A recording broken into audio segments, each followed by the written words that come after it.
সন্ধ্যার এত দুর্বল হয়ে যান গা, তো শেষ পর্যন্ত মাহফিল কেমনে চলবে আমি এই চিন্তাতে আছি। একটা ইমানে আওয়াজের স্লোগান হবে, আমার জন্য মদিনা পর্যন্ত আল্লাহ পৌঁছায় দেয়। রাজি আছেন ইনশাআল্লাহ? নারে তাকবীর বলে উনার একটু ভালো লাগবে, কারণ নির্বাচন মায়া পড়ছে। হ্যাঁ মাশাআল্লাহ, আমরা দেশের মানুষ সিঙ্গারা খাইবার লাগে, ঠান্ডা খাইবার লাগে নেতার নামে স্লোগান দিয়া লইয়া পড়ে, কথা বল না করে। কিন্তু ওয়াজ মাহফিল আইলে নবীর মহব্বতে আওয়াজ দিতে পারে না, এটা আমরা একটা দুর্বলতা। আরেকটা আওয়াজ বাড়াবেন, নারে তাকবীর, নারে রিসালাত, নারে গাউসিয়া, আহলে সুন্নাত ওয়াল জামাত, রিজবিয়া দরবার শরীফ। ঘুমা ধরছে সন্ধ্যার এতে ঘুমালে কেমন? একটু মহব্বতে আপনারা জুড়ে বলবেন আল্লাহু আকবার। বিসমিল্লাহির রাহমানির রাহিম।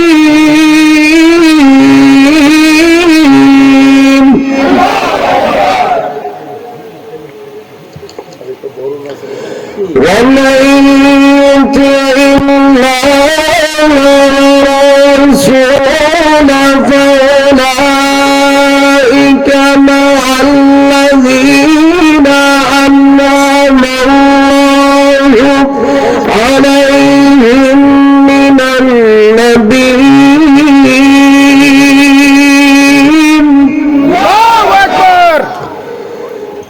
النبيين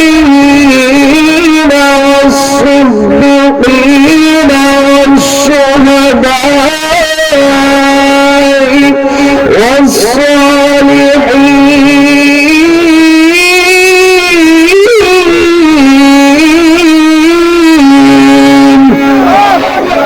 ঘোষণাকার আল্লাহ রাব্বুল আলামিন কোরআন শরীফে বলেন, ومن يطع الله والرسول, যেই মানুষগুলি আল্লাহর আনুগত্য করে এবং আমার নবীর আনুগত্য করে, এই মানুষগুলাকে আমার আল্লাহ ভাগ্যবান নিয়ামত প্রাপ্ত 4 শ্রেণীর মানুষের সাথে পরকালে সুপারিশের সুযোগ দিবেন, পরকালে তাদেরকে সাথী বানিয়ে দিবেন। জুড়ে বলেন সুবহানাল্লাহ। নিয়ামত প্রাপ্ত বান্দাদের দল হচ্ছে 4টা। কয়টা? আরো জোরে বলেন। 1 নাম্বার আল্লাহ বলেন মিনান নবিয়্যিন, সমস্ত নবীগণ হচ্ছে নিয়ামত প্রাপ্ত বান্দাদের প্রথম শ্রেণী। 2 নম্বরে আল্লাহ বলেন ওয়াসাদিকিন, নবীজির সাহাবায়ে কেরাম তারাও নিয়ামত প্রাপ্ত বান্দাদের অন্তর্ভুক্ত। আল্লাহ রাব্বুল আলামিন সূরা নিসার 69 নম্বর আয়াতে শেষ পর্যায়ে বলেন ওয়াসশুহাদা, যারা আল্লাহর রাস্তায় জীবন দিয়েছেন তারাও নিয়ামত প্রাপ্ত। তারপরে শেষ পর্যায়ে আল্লাহ বলেন ওয়াসসালিহিন, নিয়ামত প্রাপ্ত বান্দাদের সাথে ওই মানুষগুলাই পরকালে থাকবে যারা আল্লাহ এবং আল্লাহর রাসূলের আনুগত্য করেছে। ওয়াসসালিহিনের তাফসীর করতে যাওয়া আব্দুল্লাহ ইবনে আব্বাস রাদিয়াল্লাহু তাআলা আনহু তাফসীর ইবনে আব্বাসের মধ্যে বলেন ওয়াসসালিহিন মানে হচ্ছে আমার নবীর উম্মতের আউলিয়ায়ে কেরাম। সুবহানাল্লাহ বলেন। ভাইরা আমার, বন্ধুরা আমার, পৃথিবীর প্রত্যেকটা কিছু উস্তাদ ছাড়া অর্জন করা যায়। আপনি একজন ডাক্তার হইতে গেলে আপনার একজন উস্তাদ লাগবে, কথা বলেন না কেন? আপনি যদি গাড়ি চালাইতে চান আপনার একজন উস্তাদ লাগবে। আপনি যদি কোরআন তেলাওয়াত সুন্দর করে শিখতে চান আপনার একজন উস্তাদ লাগবে। উস্তাদ ছাড়া কোনো কিছু অর্জন করা যায় না। ঠিক তেমনি আল্লাহ এবং আল্লাহর রাসূলকে পাইতে হলে একজন উস্তাদ লাগে। এই উস্তাদকে কোরআনের ভাষায় বলে মুর্শিদ, বাংলাদেশের মানুষ বলে পীর। সুবহানাল্লাহ। আমরা আশা করতে পারি আল্লামা গাজী আকবর আলী রিজভী শাহ সুন্নি আল কাদেরী রাদিয়াল্লাহু তাআলা আনহু যদি ওজিফাগুলা ওনার দেখানো পথে যদি আমরা সুন্দরভাবে চলতে পারি, কিয়ামতের ময়দানে আমাদের কোনো ভয় নাই, আল্লাহর ওলিদের সাথে আমাদের হাসর হয়ে যাবে। সুবহানাল্লাহ। কারণ আমার নবী বলেছেন যার সাথে যার মহব্বত তার সাথে তার কিয়ামত। সুবহানাল্লাহ বলেন না? আপনার মহব্বত যদি ওলিদের সাথে হয়, আপনার মহব্বত যদি নবীর প্রেমিকদের সাথে হয়, আপনার মহব্বত যদি আমার রাসূলের পাকের সাথে হয়, আপনি যেদিন কবরে শুয়ে যাবেন, ও আমার যুবক বন্ধুরা, ও আমার আল্লাহ রাব্বুল আলামিন কুরআন শরীফে অন্যত্র বলেন, ইন্নাল্লাযীনা আমানু ওয়া আমিলুস সালিহাতি কানাত লাহুম জান্নাতুল ফিরদাউসি নুজুলা। আল্লাহ ডাক দিয়ে বলেন, যেই মানুষগুলোর ঈমান মজবুত থাকবে এবং নেক আমল থাকবে, ওই মানুষগুলোর গুরুস্থান যদিও নোয়া গ্রামে হয়ে যায়, ওই মানুষটা যদিও নোয়া গ্রামে তার মাটি দেয়, ওই মানুষটার কবর যদিও ব্রাহ্মণ পাড়াতে হয়ে যায়, কিন্তু আল্লাহ বলেন কানাত লাহুম জান্নাতুল ফিরদাউসি নুজুলা। এই বান্দার যদি ঈমান মজবুত থাকে, নেক আমল থাকে, এই দুইটা জিনিস যদি দুনিয়া থেকে জোগাড় করে নিতে পারে, আল্লাহ ওয়াদা দিচ্ছেন এই মানুষ দেখতে দেখা যায় অনুয়ার মাটির নিচে তার কবর, কিন্তু আল্লাহ বলেন তার কবর সাধারণ কবর থাকবে না, কানাত লাহুম জান্নাতুল ফিরদাউসি নুজুলা। আল্লাহ তার কবরটাকে জান্নাতুল ফিরদাউস বানিয়ে দিবেন। বলেন সুবহানাল্লাহ। ভাইরা আমার, বন্ধুরা আমার, আল্লাহ বলেছেন ঈমান লাগবে। সর্বপ্রথম কি লাগবে? আরো জোরে বলেন। ঈমান ছাড়া আমলের কোনো দাম নাই। আর ওই ঈমানের মূল পিলার হচ্ছে দয়াল নবীর মহব্বত। সুবহানাল্লাহ বলেন। এখানে মসজিদ বানাইছেন, মসজিদের পিলার যদি আগে না বানাইতো ছাদ কি টিকলে হইলে কথা কেন? ঠিক তেমনি ভাবে ঈমান হচ্ছে পিলারের মতো। ঈমান যদি মজবুত না হয়, নামাজ বলেন, রোজা বলেন, হজ বলেন, উমরা বলেন, যত ইবাদত বন্দেগী বলেন, কোন ইবাদতের কোন মূল্য আল্লাহর কাছে নাই। কথা বলেন ঠিক না ঠিক? এ বন্ধু, আমার নবীর পিছনে এমন কিছু মানুষ নামাজ পড়ছে, নামাজ পড়ার কারণে আল্লাহ বলেছেন ইয়া রাসূলুল্লাহ, আপনি মারা গেলে তাদের জানাজায় যাবেন না, কারণ তারা দেখতে মুসলমানের লেবাস কিন্তু তারা মুনাফিক। কথা বলেন না কেন? মুনাফিক নবীর জামানায়ও ছিল, এখনো আছে না নাই? কথা বলেন আছে না নাই? সারা জীবন আমরা অপবাদ দিয়েছি সুন্নিরা নাকি মাজার পূজা করে। নাউজুবিল্লাহ কইতেন না? আমরা কি মাজার পূজা করি না, জিয়ারত করি? আওয়াজটা মন মতো পাইছি না, আরো জোরে বলেন। আমরা কি মাজার পূজা করি না, জিয়ারত করি? এ মুসলমান, মাজার জিয়ারত করা স্বয়ং নবীর সুন্নাত। নবীজি রাহমাতুল্লিল আলামিন অবসর সময় পাইলে বিশেষ রাতে আমার নবী সাহাবীদের কবর শরীফ গুলা জিয়ারত করতেন। সুবহানাল্লাহ। নবীজি বলেন, আমি তোমাদেরকে প্রথম অবস্থায় কবর জিয়ারত করতে নিষেধ করেছিলাম, কিন্তু আমি নবী আবার অনুমতি দিয়ে দিলাম তোমরা বেশি বেশি কবর জিয়ারত করবা, কারণ কবর জিয়ারত করলে মরণের কথা স্মরণ হয়, আর যে মানুষটার মনের মধ্যে মরণের চিন্তা আছে, ওই মানুষটা গুনাহ বেশি করতে পারবে না। কথা বলেন ঠিক না বেঠিক? আজকে যখন বেনামাজি বলেন, সুদখোর বলেন, গাঞ্জাখোর বলেন, বাবাখোর বলেন, সব একটাই কারণ, মরণের চিন্তা মাথাত নাই। কথা বলেন না কেন? যদি ওই মানুষটা কবরের বিছানা খেয়াল করতো, যদি ওই মানুষটা মরণের চিন্তা করতো, তাহলে সে নামাজ ছাড়তে পারতো না, মাহফিল তো ঘরের মধ্যে ঘুমাইলো না হইলে, রাস্তার মধ্যে বইয়া মোবাইল টিপলো না হইলে। এই মুসলমান ইমানদার, উনি আর সবাইকে আল্লাহ পছন্দ করবে না, এটাই স্বাভাবিক। মাহফিল করা সবার নসিবে হয় না, যাদেরকে আল্লাহ পছন্দ করেন তারাই মাহফিল করে, আর যাদেরকে আল্লাহ পছন্দ করে তারাই মাহফিলে আসে। কথা বলেন ঠিক না বেঠিক? ভাইয়ার আমার, বন্ধুরা আমার, আমার আল্লাহ রাব্বুল আলামিন কোরআন শরীফে কত সুন্দর করে বলে দিলেন, বিসমিল্লাহির রাহমানির রাহিম,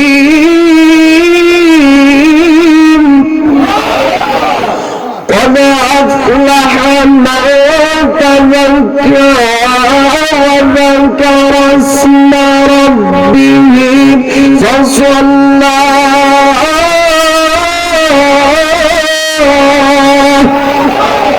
আল্লাহ বলেন, যেই মানুষটার কলব পবিত্র, যেই মানুষটার অন্তরকে পিউরিফাই করেছে, যেই মানুষটার অন্তরকে পরিশুদ্ধ করেছে, যেই মানুষটার অন্তর সুস্থ, ওই মানুষটা যদি নামাজে বিনয়ী হয়, তার নামাজ আল্লাহ কবুল করবে।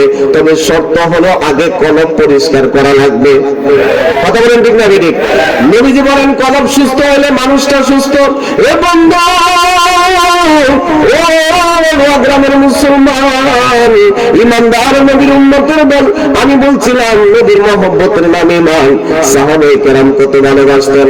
ফাঁকি দিয়ে একটা কথা না বললে নয়, আমি এখানে রাজনীতি করার জন্য আসি নাই, আমি আসছি আমার নবীর মহব্বতের প্রেম নীতির সবক দেওয়ার জন্য।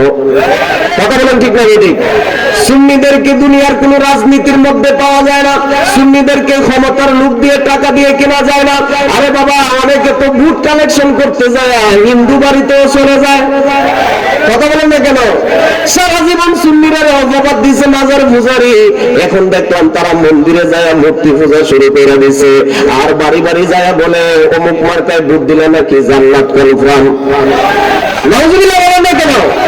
এ বন্ধু, মুনাফিক যদি টাটকা মুনাফিক দেখতে চান, বাংলাদেশের কিছু হুজুরকে দেখেন যারা সুন্নিদেরকে এতদিন অপবাদ দিয়ে আসছে। এ বন্ধু, আমি রাজনীতি করার জন্য আসি নাই, তবে একটা কথা বলে দিয়ে যায়, সুন্নিদের অন্তরের মধ্যে সবচেয়ে দামি জিনিস হচ্ছে নবীর মহব্বত। কথা বলেন ঠিক না ঠিক? দুনিয়ার সমস্ত মানুষ, সমস্ত দলের মুসলমানদেরকে টাকার বান্ডিল সৌদি আরবের রিয়াল দিয়ে কিনা যায়, কিন্তু সুন্নিদেরকে কিনা যাবে না, কারণ সুন্নিরা তো আরো আগেই বিক্রি হয়ে গেছে। তবে সুন্নিরা কোনো দলের কাছে বিক্রি হয় নাই, কোনো শেয়ারের কাছে বিক্রি হয় নাই, সুন্নিরা বিক্রি হয়েছে নবীর মহব্বতের বাজার মদিনা শরীফে। কথা বলেন ঠিক না ঠিক? নবীর কদমে বিক্রি হওয়ার কারণে সুন্নিদেরকে কেউ কিনতে পারবে না। কথা বলেন ঠিক না ঠিক? আরে বাবা, সুন্নিদেরকে কিনবে তো দূরের কথা, সুন্নিদের জুতার ফিতাও কেউ কিনতে পারবে না। কথা বলেন? আমরা মদিনাওয়ালার ভালোবাসায় আছি রে বাবা। আমরা সাহাবায়ে কেরামের আদর্শ থেকে শিখেছি। সাহাবায়ে কেরাম নিজের জীবনের চাইতে আমার নবীকে কত মহব্বত করতেন। একটা ঘটনা বলে আমি শেষ পর্যায়ে আস্তে আস্তে আগাবো। এই বন্ধুরে, বুখারী শরীফের হাদিসের মধ্যে আছে, আমার নবীকে একজন হুজুর পানি আগায় দিত, যে ছেলের বয়স ছিল 12 বছর। কয় বছর? 12 বছরের একটা ইহুদি ছেলে আমার নবীকে হুজুর পানি আগায় দিত। আল্লাহ নবী রাহমাতুল লিল আলামিন হঠাৎ একদিন মসজিদে নববীতে এসে দেখে নবীজির খাদেম মসজিদের আশেপাশে নাই। আমার নবী সাহাবীদেরকে বললেন, ও আমার সাহাবীরা, আমার এই খাদেমটা কোথায় যে আমাকে হুজুর পানি আগায় দিত? নবীর মহব্বত কত দামি জিনিস আপনাদেরকে বোঝাচ্ছি। ভাইরা আমার, বন্ধুরা আমার নবী রাহমাতুল লিল আলামিন দেখলেন নবীজির খাদেম আজকে মসজিদে নাই। সাহাবায়ে কেরাম বললেন, ইয়া রাসূলুল্লাহ, আপনার খাদেম অসুস্থ, সে বিছানার মধ্যে বড় যন্ত্রণায় ছটফট করতে আছে। আমার নবী খবর পাইয়া ইহুদির বাড়িতে চলে গেলেন। যেই নবী রাহমাতুল লিল আলামিন রাস্তা দিয়ে হাঁটলে ওই রাস্তার মধ্যে আতরের চাইতে দামি খুশবু পাওয়া যাইত। যেই নবী হাতের আঙ্গুল মোবারক দিয়ে ইশারা করলে আসমানের চাঁদ 2 টুকরা হয়ে যাইত। যেই নবীজির থুতু মোবারকের বরকতে 100 জনের খাবার 1000 মানুষ খেয়েছে। সুবহানাল্লাহ। যেই নবীজির পেশাব মোবারক খাওয়ার কারণে আমার নবী একদিন রাতের বেলায় অসুস্থ থাকার কারণে মাটির একটা পাত্রের মধ্যে পেশাব করলেন। নবীজির ঘরের খাদেম উম্মে আইমান বলেন, আমার রাতে অনেক বেশি পানি পিপাসা লাগছে, আমি পানি পাই না। হঠাৎ করে দেখলাম আল্লাহ রাসূলের খাটের নিচে একটা মাটির পেয়ালার মধ্যে পানি। আমি ওই পানি পান করলাম। আল্লাহর কসম, পানির মধ্যে কোনো দুর্গন্ধ আসবে তো দূরের কথা, পানির মধ্যে আরো আতরের চাইতেও দামি খুশবু বের হচ্ছিল। আমি আমার নবীর পেশাব মোবারক পান করে ফেললাম, আমি জানিও না। সকালে আমার নবী বললেন, উম্মে আইমান, মাটির পাত্রের মধ্যে পেশাব ছিল, এই পেশাবগুলা কোথায়? উম্মে আইমান বললেন, ইয়া রাসূলুল্লাহ, আমি তো এই পেশাব পান করে ফেলেছি। আমার নবী ডাক দিয়ে বললেন, উম্মে আইমান, তুমি তো আমার পেশাব পান করো নাই, তোমার পেট কোনোদিন অসুস্থ হবে না। আর আমি নবী বলে দিয়ে গেলাম, যেই পেটের মধ্যে আমি নবীর পেশাব ঢুকেছে, ওই মানুষটাকে আমার আল্লাহ জাহান্নামের আগুনে জ্বালাবে না, জ্বালাবে না। সুবহানাল্লাহ। ও মাশিকিন যাকিরিন মুহিব্বিন নবীর উম্মত রাদনেরা,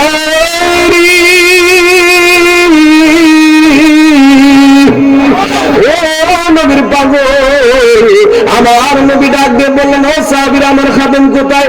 নবীজিকে সাহাবায়ে কেরাম বললেন, ইয়া রাসূলুল্লাহ, আপনার খাদেম অসুস্থ, বিছানায় ছটফট করতে আছে। আমার নবী তার বাড়িতে, বাবা একটু মনে কান দিয়ে শুনেন, আমার দিকে তাকান। আমার নবী তার বাড়িতে গেলেন, তার কপালের মধ্যে হাত রাখলেন। নবীজি যখন ইহুদির বাড়িতে গেলেন, সাথে সাথে জিবরাইল আল্লাহর পক্ষ থেকে হেরে আসলেন, বললেন, ইয়া রাসূলুল্লাহ, এতদিন যে খাদেম আপনার হুজুর পানি আগায় দিত, এই খাদেম কিছুক্ষণের মধ্যে মারা যাবে। আল্লাহু আকবার বলবেন না? আমার নবী রাহমাতুল লিল আলামিন ওই ছেলেকে ভালোবাসতেন, ওই ছেলেটাও আমার নবীকে ভালোবাসতো। আমার নবী ডাক দিয়ে বললেন, ও আমার খাদেম, এতদিন তুমি আমার খেদমত করেছো, হুজুর পানি আগায় দিছো, কোনদিন আমি তোমাকে কালেমা পড়ার কথা বলি নাই। ও আমার খাদেম রে, কিছুক্ষণের মধ্যে আজরাইল আইসা তোমার রূহ কবজ করে নিয়ে যাবে। তুমি যদি বেঈমান হয়ে মারা যাও, আমি আল্লাহর দরবারে কি হিসাব দিব তোমার ব্যাপারে? ও আমার খাদেম, এতদিন তোমাকে ইসলাম কবুল করার কথা বলি নাই, এতদিন তোমাকে আমি কালেমা পড়ার কথা বলি নাই। আমি নবী ওয়াদা দিলাম শুধুমাত্র একবার কালেমা উচ্চারণ করো। যদি একবার কালেমা পড়তে পারো, তোমার পক্ষে আল্লাহর আদালতে কিয়ামতের দিন আমি নবী সুপারিশ করব। আরো যারা বলেন না সুবহানাল্লাহ। ভাইরা আমার, বন্ধুরা আমার, বুখারীর হাদিস, ফানাজারা ইলা আবিহি ওয়া নবিহি, ছেলেটা একবার আমার নবীর চেহারা মোবারকের দিকে তাকায়, আবার তার বাবার চেহারার দিকে তাকায়। সুবহানাল্লাহ বলবেন না? ওই ছেলে বারবার তাকায়, চিন্তা করে আমার বাবা যদি আমার উপরে সন্তুষ্ট হয়ে যায়, আমার বাবা যদি আমার উপরে গুসা করে রাগ করে, তাহলে আমার কি উপায় হবে? তার বাবা এক পর্যায়ে বলে দিল, ও আমার সন্তান, তুমি আর দেরি করিও না, মুহাম্মাদুর রাসূলুল্লাহ সাল্লাল্লাহু আলাইহি ওয়াসাল্লাম যে কালেমার দাওয়াত দিয়েছেন, তুমি এই কালেমা পড়ে নাও। বলেন সুবহানাল্লাহ। আমি তোমার প্রেমের ভিখারি ইয়া রাসূলুল্লাহ, আমি তোমার প্রেমের ভিখারি। নবীর শান শুনলে অন্তরে শান্তি লাগেনি রে বাবা? যদি শান্তি লাগে, মনে করবেন আপনার ঈমানটা মজবুত আছে। কিন্তু বাংলাদেশে এমন অনেক মানুষ আছে, নবীর শান শুনলে চেহারা কালা হয়ে যাবে। কথা বল না করে নেতার নামে প্রশংসা করতে পারে, নবীর প্রশংসা শুনলে মনে হয় যে চেহারার মধ্যে ঠেরা পড়ছে। কথা বল ঠিক না বেটি? ভাইরা আমার, কেমনে বুঝলেন আপনার ঈমান মজবুত কিনা? আপনি নবীর সম্মান শুনলে আপনার অন্তরের মধ্যে শান্তি যদি লাগে, মনে করবেন আপনার ঈমান সুস্থ আছে। আর যদি নবীর সম্মান শোনার পরে যদি আপনার অন্তরে কষ্ট লাগে, মনে করবেন আপনার ঈমানের মধ্যে ক্যান্সার রোগে ধরছে। কথা কয় না? ভাইরা আমার, একটু নবীর সম্মান বলবো, তবে বরকতের জন্য গজলটা একটু বলি। আমি তোমার প্রেমের ভিখারি ইয়া রাসূলুল্লাহ, আমি তোমার প্রেমের ভিখারি। সবাই বলেন, আমি তোমার প্রেমের ভিখারি ইয়া রাসূলুল্লাহ, আমি তোমার প্রেমের, তোমার প্রেমের রাসূল যেতে না, নাই যেতে না রাসূল যেতে না, তোমার প্রেমের রাসূল যেতে না, নাই যেতে না রাসূল যেতে না, তোমার প্রেমে জিন্দা হইলে উস্তনে ভান্না ইয়া রাসূলুল্লাহ, তোমার প্রেমে জিন্দা হইলে উস্তনে ভান্না ইয়া রাসূলুল্লাহ, আমি তোমার প্রেমের ভিখারি। সবাই বলেন না বাবা, একটু গুনগুনায় বলেন, আমার নবী খুশি হয়ে যাবেন আপনার উপরে। একটু মহব্বতে বলেন, আমি তোমার প্রেমের ভিখারি ইয়া রাসূলুল্লাহ, আমি তোমার প্রেমের ভিখারি। সবাই, আমি তোমার রাসূলুল্লাহ, আমি তোমার প্রেমের ভিখারি। তোমার প্রেমেতে আমার কলিজার, কলিজার রাসূল কলিজার, দেখা দিয়া শান্ত করো সাকিয়ে কাউসার ইয়া রাসূলুল্লাহ, দেখা দিয়া শান্ত করো সাকিয়ে কাউসার ইয়া রাসূলুল্লাহ, আমি তোমার প্রেমের ভিখারি। বলেন, আমি তোমার প্রেমের ভিখারি ইয়া রাসূলুল্লাহ, আমি তোমার প্রেমের ভিখারি। একটা জবান বন্ধ রাখবেন না, চিৎকার মেরে বলেন ইয়া রাসূলুল্লাহ। ও আমার যুবক বন্ধুরা, আমার নবী বললেন, আমার খাদেম, এত যতদিন তুমি আমার হুজুর পানে আগে দিছো, আমি কোনোদিন তোমাকে কালেমা পড়ার কথা বলি নাই। তুমি শুধুমাত্র একবার কালেমা পড়ো, আল্লাহর আদালতে আমি নবী তোমার পক্ষে সুপারিশ করবো। ছেলেটা যখন কালেমা পড়লো, কিছুক্ষণের মধ্যে আজরাইল ফেরেশতা এসে তার রূহটা কবজ করে নিয়ে গেল। আমার নবী তার ঘর থেকে বের হয়ে উঠানের মধ্যে আসলেন। আল্লাহর হাবিব ঘর থেকে কান্নার আওয়াজ শুনলেন। নবীজি তার বাড়ির উঠান থেকে দুই হাত তুলে দোয়া করলেন, আল্লাহুম্মা আনকাযাহুল্লাহু মিনান নার। আল্লাহ, আমি নবীর উসিলায় এই ছেলেকে জাহান্নামী থেকে মুক্তি দিয়া জান্নাতে বানিয়ে দিয়েছেন। কারণ আপনাদের কাছে প্রশ্ন, যে বেটা মরবার 2 মিনিট আগে কালেমা পড়া নবীজিকে দেখা সাহাবীর মর্যাদা লাভ করছে, এই মানুষটা কি নামাজ পড়ার সুযোগ পাইছে? কথা কয় না। রমজানের রোজা রাখার সুযোগ পাইছে? কিন্তু সুযোগ না পাইলেও একজন সাহাবীর সম্মান কতটুকু জানেন? যাদের ব্যাপারে আল্লাহ কোরআনে বলেছেন, রাদিয়াল্লাহু আনহুম ওয়া রাদু আনহু। সাহাবীরা আল্লাহর উপর সন্তুষ্ট, আল্লাহও সাহাবীদের উপর সন্তুষ্ট। জোরে বলবেন না সুবহানাল্লাহ। যে 1 সেকেন্ডের জন্য আমার দয়াল নবীর মুয়ার শরীরের সাথে 1 সেকেন্ড বসছে, তার দাম স্বয়ং গৌসে পাকের উপরে। সুবহানাল্লাহ। গৌসে পাক বলেন, দুনিয়ার মানুষ সাহাবীদের সম্মান কত বেশি জানোনি? সাহাবীদের সম্মান এত বেশি আল্লাহর কাছে যে আমি গৌসে পাক একজন সাহাবীর ঘোড়ার নাকের ভিতরে যে দুলা ঢুকছে, ওই দুলার সমান আমি গৌসে পাক না। সুবহানাল্লাহ।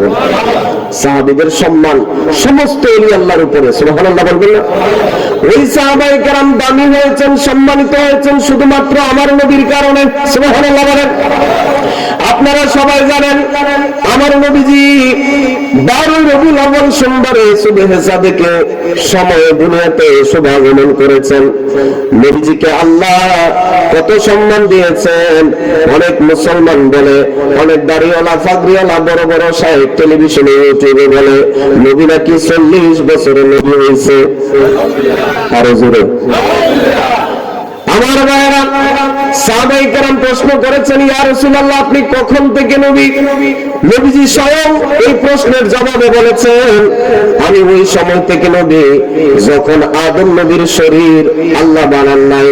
আদম নবীর শরীর যখন মাটি আর পানিতে ছিল, আদমকে বানাইবার 14,000 বছর আগে যখন আল্লাহ ছাড়া কোনো কিছু ছিল না, নাই নাই আসমান নাই, জমিন নাই, লৌহ নাই, কলম নাই, দুনিয়ার কোনো কিছু হয় নাই। আমার নবী বলেন ওই সময় আল্লাহ সর্বপ্রথম আমাকে তৈরি করেছেন, আর ওই সময় থেকে আল্লাহ নবী হিসেবে আমাকে অস্তিত্ব এনেছেন। যে বলেন সুবহানাল্লাহ। তাহলে কি নবী দুনিয়াতে আয়েশা নবী হয়েছে না এর আগে থেকে নবী? নবীজি সৃষ্টি থেকে নবী। এই বন্ধুরে, আমার নবী 12 রবিউল আউয়াল সোমবার সুবহে সাদেকের সময় দুনিয়াতে শুভাগমন করলেন। আল্লাহর হাবিব আবার সোমবার 12 রবিউল আউয়ালে দুনিয়া থেকে পর্দা করলেন। তবে আমার নবীজির ওফাত হওয়ার 2 দিন পরে অর্থাৎ মঙ্গলবার রাতে নবীজির দাফন হয়েছে। আমার নবী ওসিয়ত করে গিয়েছেন, ও আমার আলী, শেষবারের মতো তুমি আমার গোসলটা দিবা। জোরে বলেন সুবহানাল্লাহ। বক্সের আওয়াজটা কমে গেছে, আপনারা শুরুতে বলছে একটু বাড়াইবেন। হ্যাঁ, আমি দোয়া করে দেন। সম্মানিত উপস্থিতি, ঠিক আছে, আপনারা আমার দিকে মনোযোগ আছে? আমার নবী দুনিয়াতে আসছেন 12 রবিউল আউয়াল সোমবারে। নবীজি আবার পর্দা করেছেন 12 রবিউল আউয়াল সোমবারে। তবে নবীজির দাফন হয়েছে বুধবারে। সুবহানাল্লাহ বলেন। 2 দিন পরে, প্রায় 48 ঘন্টা পরে আমার নবীর দাফন হয়েছে। কেন জানেন? কারণ সাহাবায়ে কেরাম শেষবারের মতো আমার নবীকে দেখতে এসেছেন। সুবহানাল্লাহ বলেন। সাহাবায়ে কেরাম বলছেন শেষবারের মতো হযরত আলী রাদিয়াল্লাহু তাআলা আনহু গোসলের কাজ শেষ করলেন। আমি কেন এই ঘটনাটা বলতেছি সামনে গেলে বুঝবেন আমার নবী উম্মতকে কত ভালোবাসেন। সুন্নিরা কেন নবীর পাগল, কেন সুযোগ পাইলে নবীর মহব্বতের কথা বলে? কারণ কি জানেন? কবরে আপনার ওই নেতা যাইতো না, কবরে আপনার ওই উস্তাদ যাইতো না, কবরে আপনার ওই শায়েখ যাইতো না। আপনি যেই বেটার ওয়াজ ইউটিউবে ইনাই না নবী আমার মতো মনে করতেছেন, ওই শায়েখ কবরে যাবে না, কবরে যাবে আমার নবী। কথা বলেন ঠিক না ঠিক? আমার নবীর শান বলবো না, কার শান বলবো? যেই নবীর রূহ মোবারক আজরাইল যখন কবজ করে নিয়ে যাবে, আমার নবী বলেছেন, আজরাইল সাবধান, আমার কোন উম্মতের রূহ কবজের সময় যেন কষ্ট না হয়। সুবহানাল্লাহ। আপনার মরণের সময় কষ্ট হলে আপনার ছেলে নিবেনি? কথা কয় না। আপনারা কি জিন্দা না মুর্দা? তো আওয়াজটা তো জিন্দা মানুষের মতো পাইতেছি না, একটু জোরে বলেন। আপনার মরণের সময় যদি কষ্ট হয়, এই কষ্টের দায়িত্ব কি ছেলে নেবে, মেয়ে নেবে? নিবে, বন্ধু নিবে, গার্লফ্রেন্ড নেবে, কোন মানুষ নেবে না। আমার ভাইরা, আমার নবী কত আপন। নবী যে আজরাইল থেকে ওয়াদা নিয়েছেন, আজরাইল আমার কোন উম্মতের রূহ কবজ হওয়ার সময় তুমি কষ্ট দিতে পারবে না, প্রয়োজনে আমি নবীকে কষ্ট দাও, তারপরেও আমার উম্মত যেন মরণের সময় কষ্ট না পায়। জোরে বলা যাবে কি সুবহানাল্লাহ? ভাইরা আমার, বন্ধুরা আমার, আমার নবী উম্মতদেরকে কত ভালোবাসেন। ও নবী, আমার মুসলমান ইমানদার নবীর উম্মতের দল, বাবা একটু মনে কান দিয়ে শুনেন, আমি শেষ করে দিব নির্ধারিত সময়ের মধ্যে। আমার নবীর সাহাবী মাওলা আলী রাদিয়াল্লাহু তাআলা আনহু ওয়া কাররামাল্লাহু ওয়াজহাহুল কারীম, হযরত আলী রাদিয়াল্লাহু আনহু বলছেন, শেষবারের মতো আমার নবীকে রওজা মুবারকে নামানোর জন্য দুইজন সাহাবী নামলেন। কয়জন? দুইজন সাহাবী, একজন হযরত আলী রাদিয়াল্লাহু আনহু, আরেকজন হযরত ফজল ইবনে আব্বাস রাদিয়াল্লাহু তাআলা আনহু। ওনারা দুইজন আমার নবীর দেহ মুবারক যখন রওজা মুবারকে রাখবে, সুবহানাল্লাহ বলুন, হযরত আলী রাদিয়াল্লাহু তাআলা আনহু ডাক দিয়ে বললেন, ও দুনিয়ার মুসলমান ইমানদার নবীর উম্মতের দল, আমি আমার নবীকে যখন শেষবারের মতো দেখতেছি, আল্লাহর হাবিবকে যখন রওজা মুবারকে রাখতেছি, আমি দেখতেছি তখন আমার নবীর ঠোঁট মুবারক নড়াচড়া করতেছে। সুবহানাল্লাহ। আমি তাড়াতাড়ি আমার নবীর জবানের কাছে আমার কানটা লাগায় শুনলাম, আমার নবী সারা জীবন উম্মতি উম্মতি বলে করেছেন, নবীজিকে রওজা মুবারকে যখন শোয়া দিব, ওই সময় আমার নবী উম্মতের মহব্বতে উম্মতি উম্মতি বলে কান্না করতেছে। ওই নবীর ভালোবাসা থেকে যুবক তুমি অনেক দূরে, ওই নবীর ভালোবাসা থেকে তুমি অনেক দূরে চলে গেছো। এ যুবক, রাতের বেলায় যখন ঘুমাইতে যাও, একটাবার কি মনে পড়ে না আমার নবীর কথা? যেই কবরে মা নাই, ভাই নাই, বন্ধু নাই, তোমার বেস্ট ফ্রেন্ড নাই, তোমার পছন্দের মানুষ, ভালোবাসার মানুষ, দুনিয়ার সবাই কবরের মধ্যে একা রেখে চলে আসবে। যদি নবীর সাথে সম্পর্ক মজবুত করতে পারো, ইমাম জালালউদ্দিন সুয়ুতী আল হাবিলিল ফতোয়া কিতাবের মধ্যে বলেন, যাদের সম্পর্ক আমার নবীর সাথে মজবুত হয়েছে, এই মানুষগুলা কবরে যাওয়ার পরে দেখবে কবর কবর না, নবীজি আসার সাথে সাথে ওই কবরের অন্ধকার দূর হয়ে আল্লাহর হাবিবের নূরে কবরটা নূরান্বিত হয়ে যাবে। জোরে বলেন সুবহানাল্লাহ। ভাইরা আমার, বন্ধুরা আমার, নবীজি রাহমাতুল্লাহ আলাইহি যখন উম্মতের চোখ থেকে আড়ালে চলে গেলেন, নবীজি যখন পর্দা করলেন, আলা হযরত ইমামে আহলে সুন্নাত মুজাদ্দিদি দ্বীনে মিল্লাত ইমাম শাহ আহমদ রেজা খান ফাজিলে বেরলভী রাদিয়াল্লাহু তাআলা আনহু বললেন, তু জিন্দা হে আল্লাহ, তু জিন্দা হে আল্লাহ, মেরে চশমে আলম সে চুপ জানে ওয়ালে। কিছু কিছু ওয়াহাবিরা আলা হযরতের কাছে ফতোয়া জানতে চাইলো, ও আলা হযরত, ও ইমাম আহমদ রেজা খান, নবীজি কি রওজা মুবারকে জিন্দা না মারা? আলা হযরত বললেন, তু জিন্দা হে আল্লাহ, আল্লাহর কসম নবী জিন্দা জিন্দা জিন্দা। সুবহানাল্লাহ। আল্লাহু তাকবীর, আল্লাহু আকবার, নারে তাকবীর, নারে রিসালাত, নারে গাউসিয়া, রাজ বিয়া দরবার শরীফ, জিন্দা নবীর আগমন, শুভেচ্ছা, নূর নবীর আগমন, কারিয়াব রাজার কাদরি সাহেবের আগমন। সবাই বলেন মারহাবা। ভাইরা আমার, নবীর ভালোবাসা কত দামি জিনিস। নবীজি যখন রওজা মুবারকে উম্মতের চোখের আড়ালে চলে গেলেন, আলা হযরত নাত লিখতেছেন, তু জিন্দা হে আল্লাহ, তু জিন্দা হে আল্লাহ, মেরে চশমে আলম সে ছুপে জানে ওয়ালে। ইয়া রাসূলুল্লাহ, খুদা কি কসম, আপনি তো জিন্দা, শুধু উম্মতের চোখের আড়ালে চলে গেছেন। সুবহানাল্লাহ বলেন। ভাইরা আমার, ইমাম জালালউদ্দিন সুয়ুতী আল হাবিলিল ফতোয়া কিতাবের মধ্যে নোট করেন, আমার নবীর সাথে যার সম্পর্ক মজবুত, ওই মানুষটা যখন মারা যাবে, তার জানাজা যখন অনুয়াদ রানে হবে, আল্লাহর হাবিব বলেন তার জানাজাতে স্বয়ং আমার নবী উপস্থিত হয়। জোরে বলেন সুবহানাল্লাহ। সুবহানাল্লাহ। কিছু বেয়াদব বলবে যে হুজুর, নবীজি যে জানাজাতে উপস্থিত হয়ে আমরা দেখি না কেন? করে। আমি বলি দেখার মতো আবু বকরের চোখ লাগবে, কথা বলেন ঠিক না বেটি? যদি আবু জাহেল মার্কা চোখ হয়, কথা কোন, যদি আব্দুল্লাহ ইবনে উবাই ইবনে সলুলের চোখ হয়, মুনাফিকের চোখ হয়, তাহলে নবী দেখা যাবে না। নবীকে দেখতে হলে হযরতে বেলালের চোখ বানানো লাগবে, কথা বলেন ঠিক না বেটি? আমার নবী রাহমাতুল্লাহ আলাইহি যখন রওজা মোবারকে শুয়ে গেলেন, মা ফাতেমা কাঁদতেছেন, বলতেছেন ও নবীর সাহাবীরা, কেমনে তোমরা আমার বাবার কবরে মাটি দিলা, কেমনে আমার নবীকে তোমরা মাটির নিচে শোয়া দিলা? সাহাবায়ে কেরাম উত্তর দিচ্ছেন, আমরা মা বাপ মরলে এত কষ্ট লাগে না, নবীজিরে যে আমরা রোজা মোবারকে রেখে আসছি, আমরা মনের মধ্যে কোনো শান্তি লাগে না। হযরতে বেলাল তো বলেই ফেললেন, আমি আর মদিনাতে থাকবো না, যেই মদিনাতে আযান হইলে আমি আমার নবীকে দেখতে পাইতাম, যেই আযানে নবীর নাম মোবারক উচ্চারণ করলে আমার নবীকে দেখে মনের জ্বালা মিটাইতাম। সুবহানাল্লাহ বলেন। সুবহানাল্লাহ। হযরতে বেলাল বললেন, আমি আর মদিনাতে থাকবো না। আবু বকর বললেন, ও বেলাল, কেন মদিনাতে থাকবো না? যদি তোমার বেতন বাড়ানো লাগে, আমরা বেতনের ব্যবস্থা বাইতুল মাল থেকে বাড়িয়ে দেব। আবু বকরকে হযরতে বেলাল উত্তর দিচ্ছেন, ভাই আবু বকর, তোমরা কি আমারে এমন জিনিসটা দিতে পারবে না?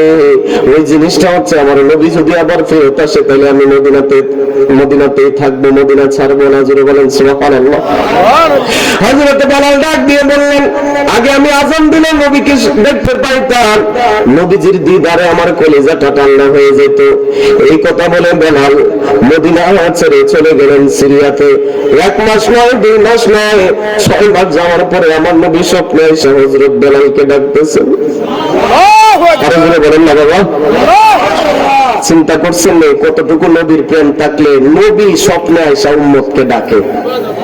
সুবহানাল্লাহ বলতে মন চায় না? আমার নবী রাহমাতুল্লাহ আলাইহি স্বপ্নে এসে ডাক দিয়ে বলতেছেন, বেলাল, 6টা মাস পার হয়ে গেল, তোমার কণ্ঠে আমি আযান শুনি না। ও বেলাল রে, কেমনে তুমি আমি নবীরে ভুইলা গেলা, তোমার কণ্ঠে আমি 6 মাস ধরে আযান শুনি না। আমার নবী স্বপ্নে এসে জিয়ারত দিয়েছেন বেলালকে। বেলালের ঘুম ভেঙে গেল, হাও মাও করে কাঁদতে লাগলো, তাড়াতাড়ি মদিনার দিকে রওনা হয়ে গেল। ঘোড়াতে সওয়ার হইয়া ফজরের মুহূর্তে মদিনাতে চলে আসলো। আয়েশা একবার দৌড় দিয়া নবীজির মুসল্লাতে চলে যায়। আল্লাহু আকবার। একবার দৌড় দিয়ে আমার নবীর হুজরা শরীফে যায়, আবার দৌড় দিয়ে আমার নবীর মিম্বরে চলে যায়, আর জোরে জোরে বলতে থাকে, ইয়া রাসূলুল্লাহ, আপনি কোথায়? আপনাকে আমি দেখতে পাচ্ছি না কেন? সাহাবীরা আসতেছেন, বলতেছেন, ও সাহাবীরা, আমার নবী কোন জায়গায় আছে তোমরা আমারে বলো না। বেলাল পাগলের মতো বেহুশ হয়ে যাইতেছেন, বেলাল কান্না করতেছেন, আর রওজা মুবারকে আয়েশা বলতেছেন, লাব্বাইকা ইয়া রাসূলুল্লাহ, লাব্বাইকা ইয়া রাসূলুল্লাহ, লাব্বাইকা ইয়া রাসূলুল্লাহ। ও নবীজি,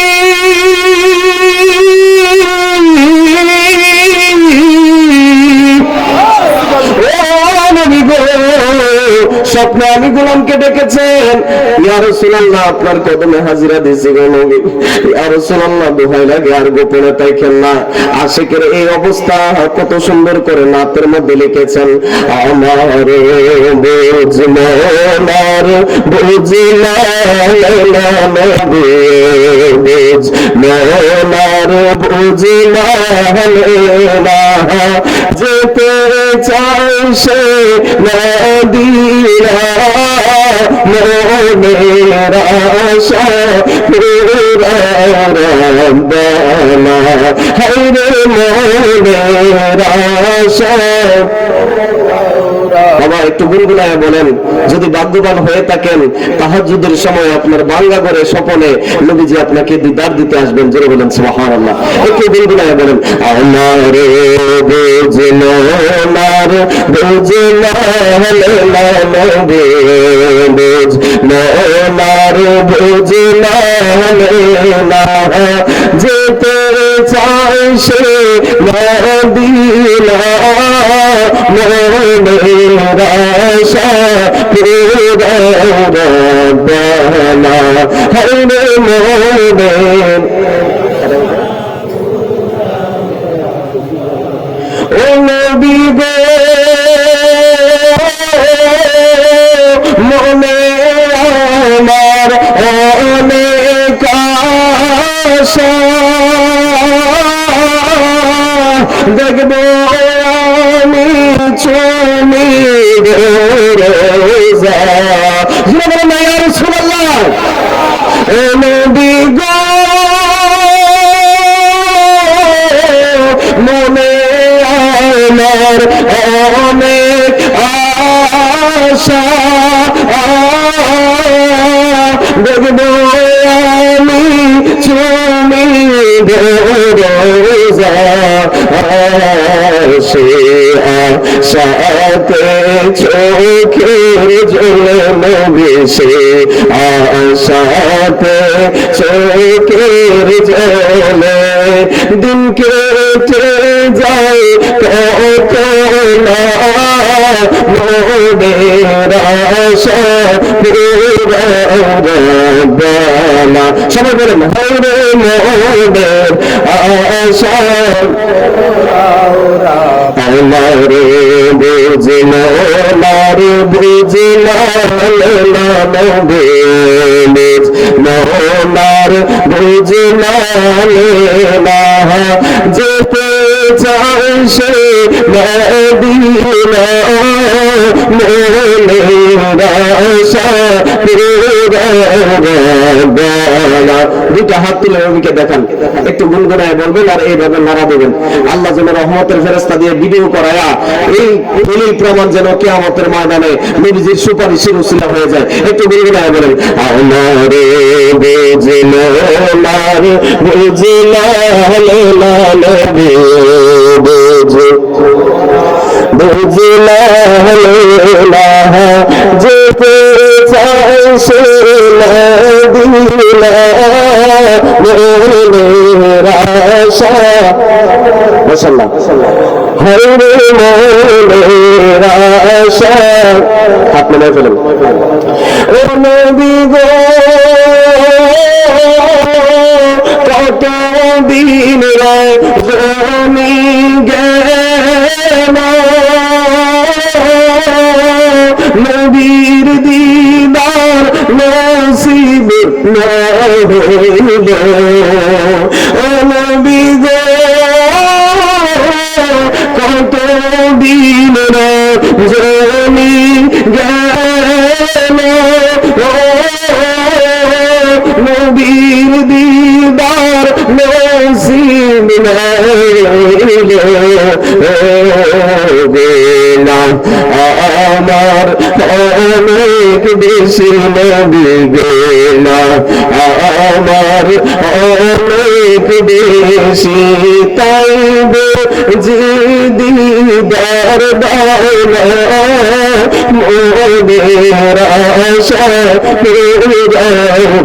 পুরানা হাইরে মোদের আশা একটা জবান বন্ধ রাখবেন না, চিৎকার মেরে বলেন না ইয়া রাসূলুল্লাহ। আমার নবীর সাহাবী হযরত বেলাল কাঁদতেছেন, বলতেছেন লাব্বাইকা ইয়া রাসূলুল্লাহ ও মায়ের নবী গো আপনি আর রোজা মোবারকে গোপন পাইকেন না জানাবি ও নবী গো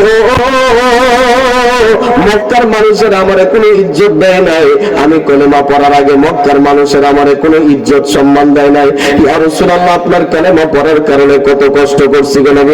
এই বাবা আমার দিকে তাকান, আমি শেষ করে দিচ্ছি, খারাপ লাগতেছে আপনাদের? ভাইরা আমার বন্ধুরা আমার হযরত বেলাল বলতেছেন ইয়া রাসূলুল্লাহ আপনার কালেমা পড়ার কারণে মক্কার কাফেররা আমারে মরুভূমির মধ্যে খালি শরীরে বড় বড় পাথর দিয়ে চাপা দিয়েছে। আল্লাহু আকবার। ইয়া রাসূলুল্লাহ চাবুক দিয়ে আমার পিঠের মধ্যে আঘাত করেছে। শুধু তাই না রে বাবা, বেলাল শুধুমাত্র ঈমান কবুল করার কারণে তার জবানের মধ্যে জ্বলন্ত আগুনের কয়লা ঢেলে দিয়েছিল মুনাফিকরা, যার কারণে হযরত বেলালের জিহ্বাটা আগুনে ফুইরা ছোট হয়ে গেছিল। বেলাল ঠিক মতো আজানও দিতে পারে নাই, জিহ্বা ছোট হয়ে গেছে। ওই বেলাল বলতেছেন ইয়া রাসূলুল্লাহ আপনি আমাকে দিদার দিয়ে ধন্য করেন। এই মুহূর্তে মদিনাতে খবর চলে গেল, ঘরে ঘরে খবর চলে গেল নবীজির মুয়াজ্জিন বেলাল চলে এসেছে। ছোট ছোট বাচ্চারা কান্দে, মুরব্বিরাও কান্দে, নারী পুরুষও কান্দে, আর সবার মুখে মুখে একটাই কথা নবীজির মুয়াজ্জিন আবার ফেরত চলে এসেছে। নবী যদি আবার চলে আসতো আমরা দিদার পায়া কলিজাটা ঠান্ডা করে নিতাম। সুবহানাল্লাহ। এ যুবক তুমি আমি কতটুকু কষ্ট করেছি নবীর জন্য, কতটুকু কষ্ট করেছি ইসলামের জন্য। অথচ নবীজির একজন সাহাবী ছিলেন যার নাম হযরত মুসআব ইবনে উমাইর। নারে তাকবীর, নারে রিসালাত। প্রধান বক্তার আগমন।